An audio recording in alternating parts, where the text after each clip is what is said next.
My mom used to say, Umkhuleko unamandla. Jesu Kristu waseNazaretha. Ngonkulunkulu kuba nikwazi ukuzwa lo myalezo and kusenhlizweni yami ukuthi inhliziyo yenu ibe kuloko engizoluleka umoya engcwele akubeke enhlizweni yami njengamanje. Umyalezo wami ke ngususela kwincwadi kaJeremiya 17 uverse 7 angizofunda wonke. Jeremiya 17 verse 7. Ubusisiwe umuntu othemba kuJehova nothemba lakhe linguJehova. Jeremiya 17 verse 7.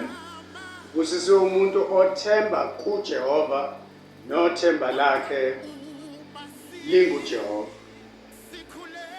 Ngidlulise kinina ukuthi ngicela ukuba sithathe imikhuleko ka-15 days la kufanele khona wonke umuntu onesicelo esiphuthumayo, ikakhulu lezi zicelo ocabanga ukuthi mhlawumbe usathana sezakurobha kuzo, ukuthi mhlawumbe uNkulunkulu akafuni ukuphendula noma ngeke akwazi ukukwenzela.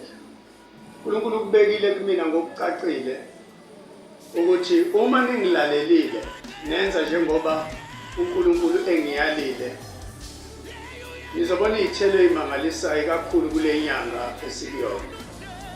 Kunento ebaluleke kakhulu ekhulunywa uprofethi Jeremiya la. Okokuqala uthi ubusisiwe umuntu othemba kuJehova.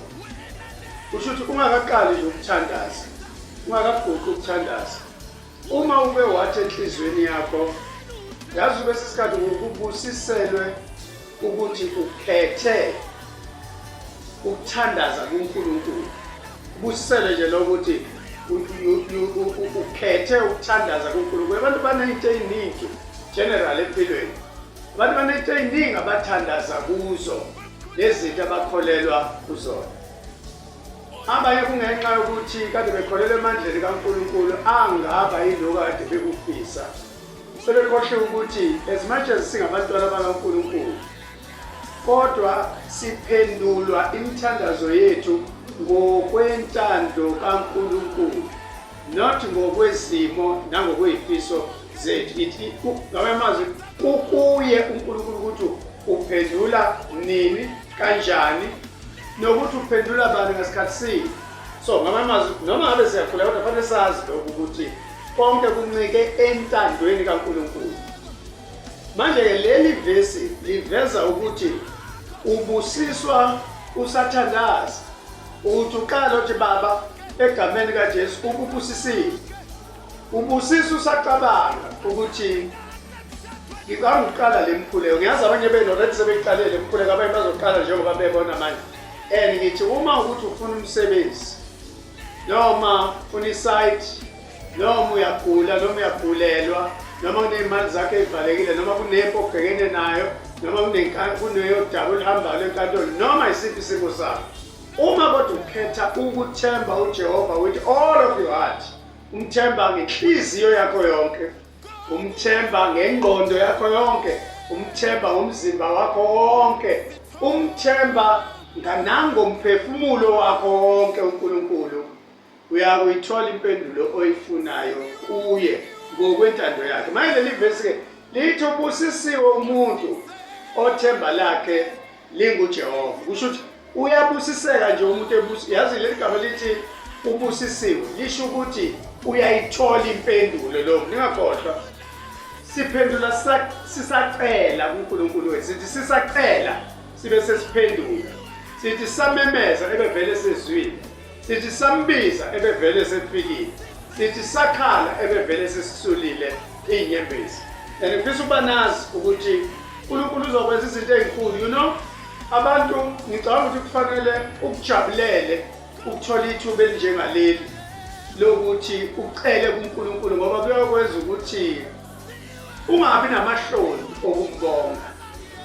Uyabona khona ukuyocela kwezinye izinto uzokodwa ulahlwa nembeza ukuthi engiyitholile impendulo kodwa indawo engithole kuyo impendulo ayizange ibe sentandweni kaNkulunkulu. Awucabange uma ungase lo msebenzi uthole ngenxa kaNkulunkulu, le mali uma ingasiphume ngenxa kaNkulunkulu, umntwana lo mfisayo mhlawumbe isibeletho sakho sinengxaki ethile noma abantwana bathole umthole ngenxa kaNkulunkulu kuphela, awubheki injabulo ongaba nayo yokuthi uyotshela abanye abantu ukuthi hey ngingufakazi mina ngiwabonile amandla kaNkulunkulu. Ngiyanithembisa noma ngabe ujwayele nje ukuthandaza, after this message and uma ungena kule mkhuleko ngithele mkhuleko ingo-12 phakathi kwamabili ebusuku, uyalala ucuphe iwashi uvuke ngo-5 to 12 uvuke ugeza ubuso, ungathandaza usembhedeni, ushiye umbhede bese uthola indawo ozoguqa kuyona bese ukukhuluma inhliziyo yakho uNkulunkulu.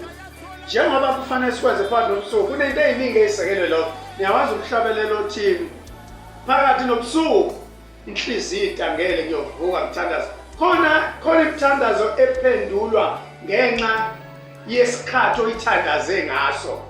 Angeke uvuke phakathi kwamabili ucela uNkulunkulu bese ucabanga ukuthi uyofana nomuntu othandaze ngo-9 ekuseni. Abantu ababili abahlukene usacrifice wena ubuthongo bakho. Ungakhohlwa iBhayibheli lithi uPaul noSila bafaka etilongweni phakathi nobusuku, kwavuleka kwabonakala ingelosi yafika yavula amagethi phakathi nobusuku, badumisa uNkulunkulu kwavuleka amagethi phakathi nobusuku. Mawukhumbula uPetro nabanye abapostoli baboshwa bafaka etilongweni kuthiwa phakathi nobusuku kwafika ingelosi kaNkulunkulu yafika yabavulela kulelo jele, baphuma konke lokhu kwenzeka phakathi nobusuku. Ngakho-ke joyina lo mthandazo uthi ukufaka ama-CV akho ubukholwa ukuthi impendulo sewuyitholile. Bese uba ngikhuleke nawe-ke uzowabona amandla kaNkulunkulu. Awuzubonga umsamla mntanami, awuzubonga ukuthi uhlabile, mhlampe uhlabile wenza umsebenzi othile wezulu noma uhamba inyanga noma uye kuphi. La uzobonga uNkulunkulu ophilayo ngoba uNkulunkulu ophilayo ukhona egameni kaJesu.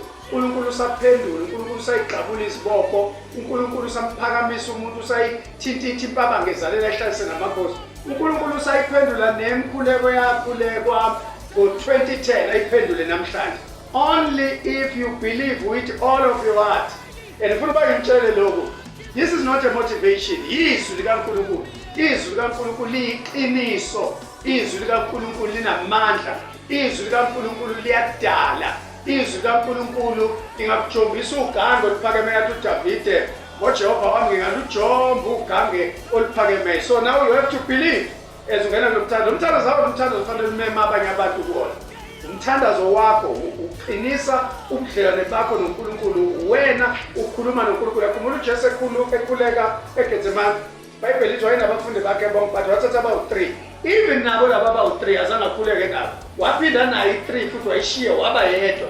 Khona imikhuleko yakho wedwa yiyo le ngifuna ukuba uyenze, and uyenze ngokukholwa. Uyobona imihlolo, uyobona ukuthembeka kukaNkulunkulu phezu kwempilo yakho. Ngifuna ukuba ngikhuleke nawe just for 1 minute.